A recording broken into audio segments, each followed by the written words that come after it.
ஆயக்கலைகள் 64 அதில் ஆணும் பெண்ணும் அறிந்தது எத்தனை ரகசிய கேள்விகள். உலகெங்கிலும் உள்ள வசந்த் தொலைக்காட்சி நேயர்களுக்கு வணக்கம். இது உங்கள் ரகசிய கேள்விகள். இன்றைக்கி நம்ம ஒரு முக்கியமான விஷயத்தை பற்றி பேச போகிறோம். ஆண்களுக்கான பிரச்சனைகள் பார்த்தோம். அதுக்கு ஈக்குவலான பிரச்சனைகள் பெண்களுக்குன்னா ஹார்ட் அட்டாக். அதை பற்றிய சில உண்மையான விஷயங்களை நம்ம தெரிஞ்சுக்கணும். Heart attack number 1 cause of death. பெண்கள் இறக்கிறதுக்கு ஒரு முக்கியமான காரணமாக இருக்குது. இறக்கும்போது பெண்கள் மூளையில் இரத்த குழாய்கள் பிரச்சனையினால் இருக்கிறது 3வது காசு. இறந்து போகிறதுல 3வது காரணம். இதெல்லாம் தடுக்க முடியும் என்பது தான் ஒரு முக்கியமான விஷயம். இந்த விஷயங்களை தடுக்கலாம். ஒரு காலர் இருக்காங்க. Hello sir. கலவச்சங்க பேசுகிறேன் சார். வணக்கம், சொல்லுங்கள் சார். சார், எனக்கு வயசு 27 ஆகுதுங்க சார். சரிங்க. இன்னும் மேரேஜ் இல்லைங்க சார். இந்த மாதம் மேரேஜ் ஃபிக்ஸ் பண்ணுறேங்க சார். சரி. நான் சின்ன வயசில் இருந்து கொஞ்சம் சுய இன்பத்தில் ஈடுபட்டேங்க சார். இப்போ எனக்கு சார், நான் லவ் பண்ணுற பொண்ணுகிட்ட கல்யாணம் பண்ணுறது ஃபிக்ஸ் ஆயிடுச்சுங்க சார். சரிங்க. இந்த தப்பு பண்ண போனால் அந்த இதாக மாட்டேனுங்க. தப்பு பண்ண போனால் அப்படி தாங்க இருக்கும். செக்ஸ் பண்ண போனீங்க. ஆமாங்க சார். அதாவது நீங்கள் செக்ஸை தப்பாக நினச்சிங்கன்னா உங்களுக்கு பிரச்சனை தான். முதல்ல கல்யாணம் பண்ண பிறகு செக்ஸ் வச்சுக்கோங்க. வாழ்க்கையில் தப்பு என்றைக்கும் பண்ணாதீங்க. செக்ஸ் வேணால் பண்ணுங்க. இல்லைங்க சார், அந்த பயத்தில் தான் சார். அதாவது அந்த வீரியமாவதே வெளியேறுதுங்க சார். அதனால தான் சார், பயத்தில் தான்.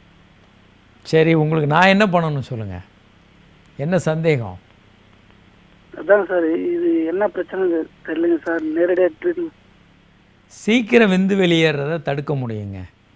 சரி, ஒன்றும் பிரச்சனை இல்லை. அதாவது உங்கள் பதட்டத்தினால வரலாம், வேறு காரணங்களால் இருக்கலாம், இல்லை உண்மையிலேயே சீக்கிரம் உங்களுக்கு வெளியேற்றுற ஒரு பிரச்சனை இருக்கலாம். திருமணம் வரைக்கும் செக்ஸை தள்ளி போடுங்க. நம்பர் 1. நம்பர் 2, நீங்கள் ஒரு முறையான சிகிச்சைக்கு கண்டிப்பாக ஈடுபடுங்க. பல்வேறு முறைகள் நாங்கள் சொல்லித்தரோம். ஆணுறுப்பை ஸ்குவீஸ் பண்ணுங்கள். செக்ஸ் வரும் அப்படின்ற ஒரு ஃபீலிங் வந்தோடனே ஆணுறுப்பை ஸ்குவீஸ் பண்ணுங்கள். செக்ஸை நிறுத்திட்டு ஆழமாக மூச்சு இழுத்து விடுங்க. நீங்கள் கீழே படுத்து மனைவியை மேலேருந்து செக்ஸ் பண்ண சொல்லுங்கள். 2 நிமிடத்தில் பண்ணுற செக்ஸை 20 நிமிடம் ஸ்லோ மோஷனில் பண்ணுங்கள். இந்த பாரத ராஜா படங்களெல்லாம் ஸ்லோ மோஷனில் எல்லாரும் கதாநாயகிகளில் சுற்றி ஒரு கும்பல், பெண்கள் கும்பலே போவாங்க. அந்த மாதிரி ஸ்லோ மோஷனில் செக்ஸ் பண்ணுங்கள். இப்படி நிறைய டெக்னிக் சொல்லித்தரோம். இதெல்லாம் சரிப்படலைன்னா மருத்துவர் அணுகி நல்ல மருந்துகள் இருக்குது, அந்த மருந்துகளை வாங்கி சாப்பிடுங்க. ஒரு காலர் இருக்காங்க. Hello. Hello. Good evening doctor. Good evening, சொல்லுங்கள் சார். இது மாதிரி எனக்கு 21 வயசு ஆகுது. சரிங்க. எனக்கு ஆணுறுப்பும் விரைப்பையும் சின்னதாகவே இருக்குது டாக்டர். பொதுவாக சின்ன ஆணுறுப்பும் சின்ன விரைப்பையுமே போதுங்க. பொதுவாக நீங்கள் விரைப்பை சின்னதாக இருக்குன்றது உண்மையாக இருக்குமான்னு சொல்லவும் முடியாது. டாக்டர்கள் தான் அதை செக் பண்ணணும். அதனுடைய சைஸ் யூஸ்வலாக 15 ml-லேருந்து 25 ml-க்குள்ளே தான் இருக்கணும். ரொம்ப பெருசாக இருந்தால் அது நல்லதில்லை, வேற வீக்கம். சைஸ் பல நேரம் இந்த நிகழ்ச்சியில் காட்டியிருக்கோம் எப்படி அதை பார்க்கணும் அப்படின்னு. உங்களுக்கு அப்படி ஒரு எண்ணம் இருந்தால் மருத்துவரை பாருங்கள். மருத்துவர் என்ன டாக்டர் என்ன படிச்சிருக்குன்னு கொஞ்சம் செக்ஸாலஜி மருத்துவர் பாருங்கள், யூராலஜிஸ்ட் பாருங்கள். Okay doctor. MCH யூராலஜி இல்லை செக்ஸாலஜி அந்த மாதிரி பண்ணியிருந்தாங்கன்னா அவங்கள பாருங்கள். அவங்க உங்களை செக் பண்ணிவிட்டு உங்களுக்கு நார்மலாக இருக்கா, என்ன பிரச்சனைன்னு சரி பண்ணிவிடுவாங்க. இப்போது பெண்கள் என்ன தெரிஞ்சிருக்கணும்? உங்கள் கொலஸ்ட்ரால் எப்படி இருக்கணும், நல்ல கொலஸ்ட்ரால் எவ்வளோ இருக்கணும், LDL cholesterol, lousy cholesterol, low density cholesterol எவ்வளோ இருக்கணும், இந்த மாதிரியான விஷயங்கள், VLDL எவ்வளோ இருக்கணும், இதெல்லாம் நமக்கு நம்பர்ஸ் ஓரளவுக்கு தெரிஞ்சிருக்கணும். நம்ம கொலஸ்ட்ரால் அந்த மாதிரி நல்ல லெவலில் இருக்கான்னு தெரிஞ்சிருக்கணும். பிபி ரீடிங் தெரிஞ்சிருக்கணும். 120/80, அட்லீஸ்ட் 130/90க்குள்ளேயாவது இருக்கணும் அப்படின்றது பெண்களுக்கு தெரிஞ்சிருக்கணும். அதே மாதிரி சுகர் எவ்வளோ இருக்கணும் அப்படின்னு தெரிஞ்சிருக்கணும். ஒரு சுகரில் காலையில் வெறும் வயிற்றில் எடுக்கும்போது 100க்குள்ளே அல்லது 110க்குள்ளே, சாப்பிட்ட பிறகு 140, அட்லீஸ்ட் 150 உள்ளேயாவது இருக்கணும். அதுக்கு மேலே இருந்தால் அது ப்ரீ டயபெட்டிக் லெவலில் போயிடுது.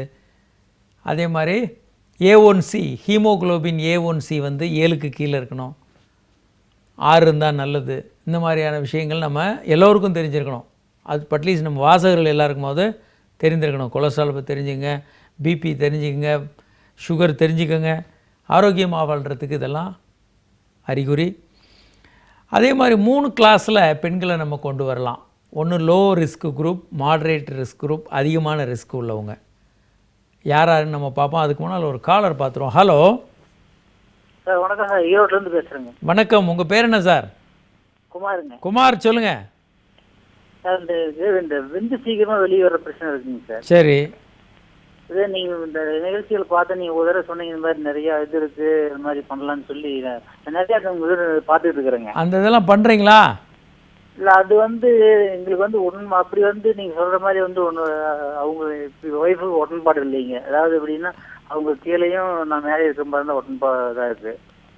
சரிங்க, சரி. அப்போனா நீங்கள் ஒன்று பண்ணுங்கள், சரிங்க. மருத்துவர்களில் பார்த்து சில மருந்துகள் வாங்கிக்கோங்க. அதே மாதிரி நீ இப்போ 1 மணி நேரம், இப்போ 1/2 மணி நேரம் இப்போ விளையாண்டுட்டு இருந்தால் கூட ஒன்றும் அந்த மாதிரி ஒன்றும் பிரச்சனை இல்லைங்க. அந்த விரைப்பு தன்மைலாம் இருக்குது. கரெக்டாக செக்ஸ் வச்சுக்கலாம். அப்படிங்கும்போது கரெக்டாக பெண்ணூர் போய் டச் பண்ணும்போது அப்படி வெளியே வந்துருக்குங்க சார். சரிங்க, அதாவது நீங்கள் இப்போ ஒன்று பண்ணுங்கள், உங்கள் விரல் வச்சு இல்லை நாக்கு வச்சு அந்த கிளைட்டோரஸை தூண்டலாம் இல்லையா? சரிங்க. அவங்க உச்சக்கட்ட அடையிற வரைக்கும் தூண்டுங்க, அப்புறம் நீங்கள் மேலேருந்து செக்ஸ் பண்ணுங்கள். அப்படி தான் பண்ணுறேன். 1/2 மணி நேரம் அந்த மாதிரி எவ்வளோ நேரம் இருந்தால் அந்த பிரச்சனை இல்லைங்க சார். அதாங்க, அவங்க உச்சக்கட்ட அடைஞ்ச பிறகு நீங்கள் எவ்வளோ நேரத்தில் விந்து வெளியேற்றினாலும் ஒன்றும் பிரச்சனை இல்லையே. சரி, சரிங்க. அவங்களுக்கு உச்சக்கட்டம் வந்துருச்சு, அடுத்து உங்கள் உச்சக்கட்டம் தான், நீங்களும் உச்சக்கட்டம் அடையிறீங்க, முடிஞ்சு போச்சு. இருந்தாலும் டச் பண்ணும்போதே வெளியே வந்ததுங்க சார். அதுதான். சரி, நீங்கள் மருத்துவர் அணுகுங்க. நல்ல அற்புதமான மருந்துகள் இருக்குது. அந்த மருந்துகள் எடுத்துக்கிட்டிங்கன்னா நீண்ட நேரம் விந்து வராமல் செக்ஸ் பண்ண முடியும். கவலையே படாதீங்க. சரி, யார் ஹை ரிஸ்க் குரூப்னு சொல்கிறாங்க, நம்ம அதை பார்ப்போம். இப்போது எதெல்லாம் நம்ம மாற்ற முடியும், ரிஸ்க் ஃபேக்டரில் எதெல்லாம் மாற்றலாம், எதெல்லாம் மாற்ற முடியாது.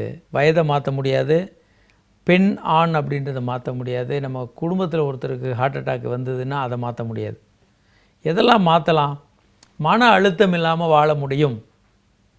அதே மாதிரி நிறைய பயிற்சிகள், உடற்பயிற்சி பண்ணலாம், ஆக்டிவிட்டி நடக்கலாம்.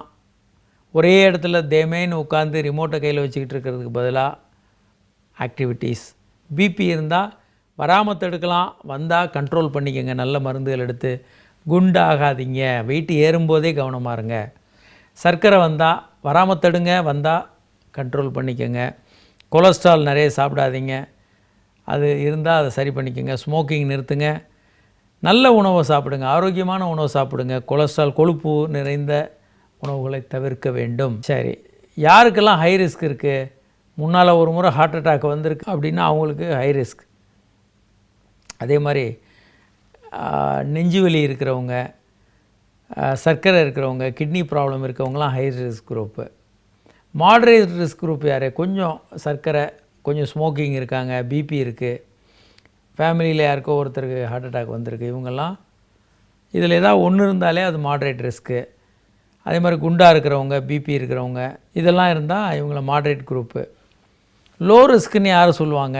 எந்த பிரச்சனையும் இல்லை, நல்லா எக்ஸசைஸ் பண்ணுறாங்க, நல்ல ஹெல்த்தியான டயட் சாப்பிட்றாங்க அப்படின்னா இவங்கள லோ ரிஸ்க் குரூப்புன்னு நம்ம எடுத்துக்கிறோம்.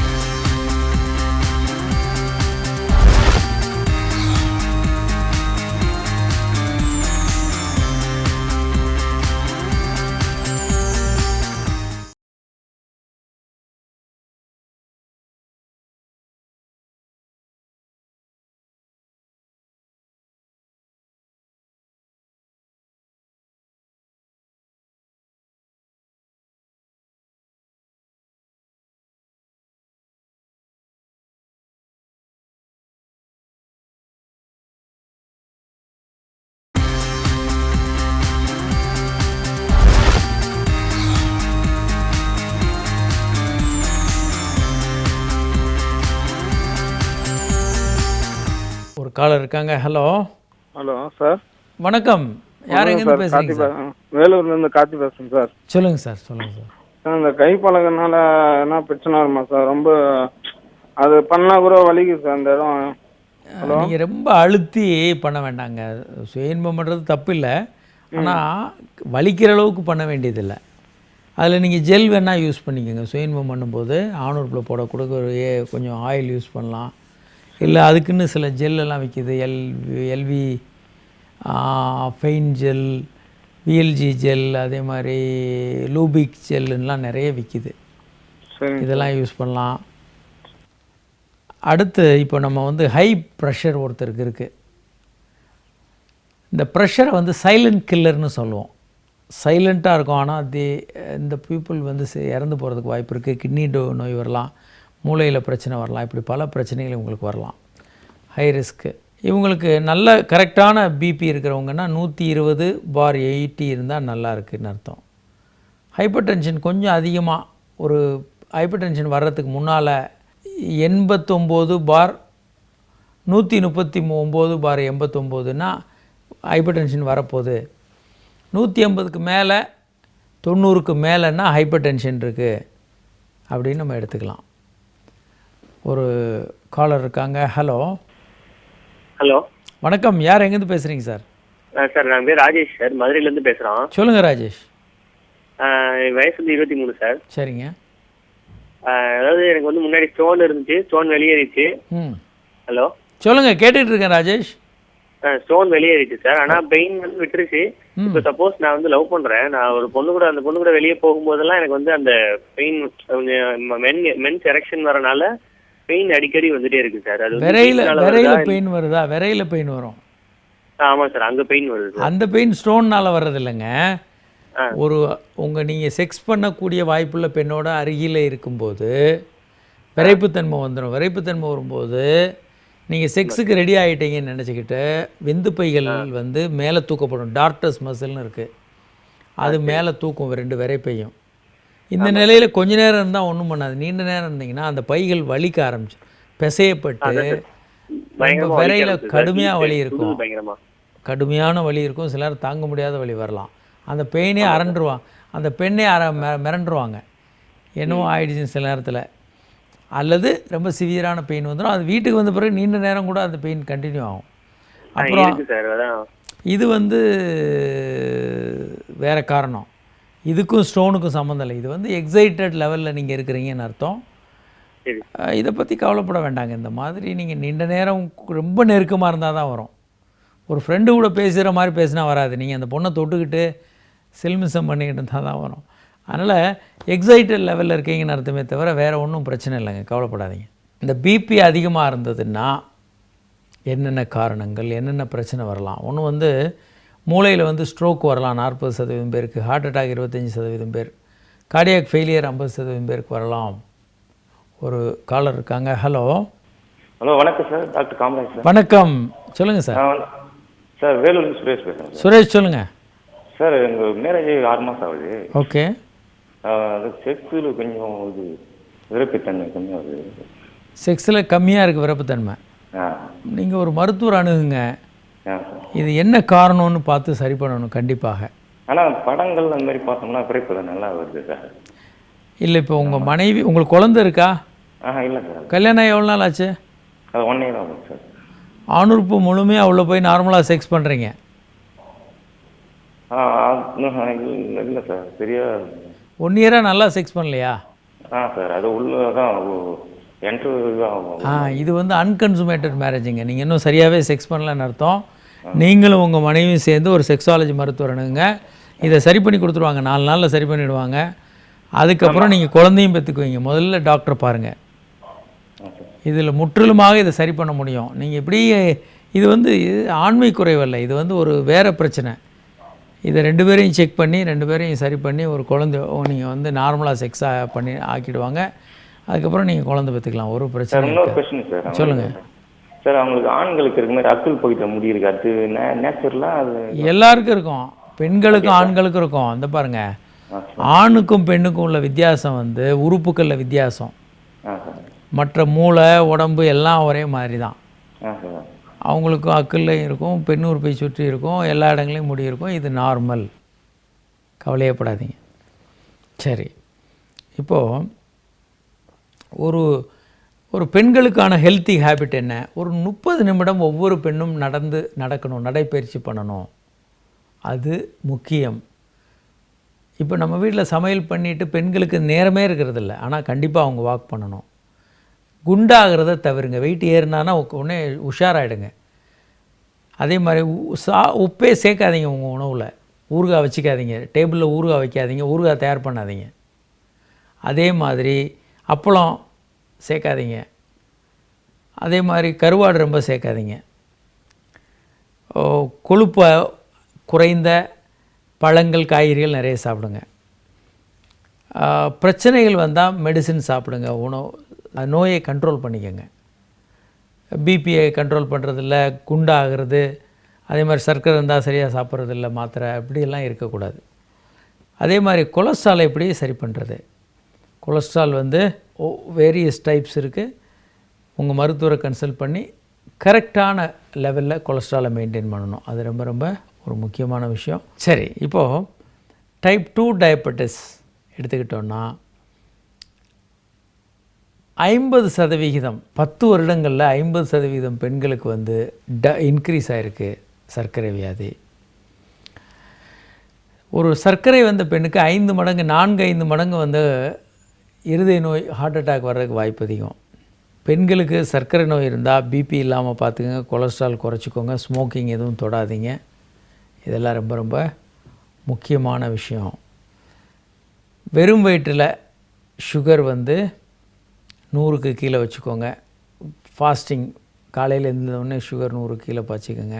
ஃபாஸ்டிங் 100லேருந்து 125க்குள்ளே இருந்ததுன்னா நீங்கள் டயபெட்டிக் ஆகிற வாய்ப்பு அதிகம். 126க்கு மேலே இருந்ததுன்னா டயபெட்டிஸ், ஃபாஸ்டிங்கில் இருந்தால் டயபெட்டிஸ்ன்னு எடுத்துக்கலாம்.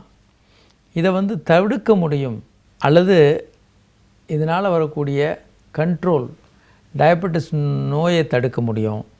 அதை நம்ம பெருமளவுக்கு சரியான முறைகளில் தடுக்க முடியும், டயபெட்டிஸ்னால் வரக்கூடிய நோய்களை. சரி, மற்ற பிரச்சனைகள் பெண்களுக்கு என்னென்ன? ஸ்மோக் பண்ணாதே கூடாது. ஸ்மோக் பண்ணுறதுனால 2 முதல் 6 மடங்கு ஹார்ட் அட்டாக் வர்றதுக்கு வாய்ப்பு அதிகம். அதனால் ஸ்மோக்கிங் எப்போதும் பண்ணாதீங்க. கேன்சர் வர்றதுக்கு வாய்ப்பு அதிகம்.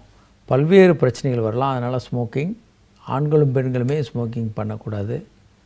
குண்டாக இருக்கிறது நல்லதில்லை. உலகம் முழுவதுமே ஆண்களும் பெண்களுமே குண்டாகிக்கிட்டு இருக்காங்க. ஒரு 60 நிமிடம் முதல் 90 நிமிடம், 1.5 மணி நேரம் ஒரு சாதாரணமாக வாக் பண்ணாலே, டெய்லி வாக் பண்ணாலே பெரும்பாலான மனிதர்கள் குண்டாகிறத தவிர்க்கலாம். அதே மாதிரி மில்க் குடிச்சிங்கன்னா கொழுப்பில்லாத மில்க் சாப்பிடுங்க. நடங்க. கார் பார்க்கிங்லாம் தூரத்தில் நிறுத்திட்டு நடந்து வாங்க. கொலஸ்ட்ரால் குறைவாக உள்ள உணவுகளை சாப்பிட்றது. இப்போது எப்படி ஒவ்வொரு பிரச்சனையும் செய்கிறது? எந்த விதமான ரிஸ்க்கும் இல்லைன்னா நமக்கு ஹார்ட் அட்டாக் வரதுக்கான வாய்ப்பு ரொம்ப குறைவு. ஸ்மோக்கிங் மட்டும் அதிகமாக்குது. ஸ்மோக்கிங்கும் கொலஸ்ட்ரால்னா இன்னும் டபுள் ஆகுது. ஸ்மோக்கிங், கொலஸ்ட்ரால், பிபி இருந்ததுன்னா ஹார்ட் அட்டாக் வர வாய்ப்பு இன்னும் ரொம்ப அதிகமாகிறது.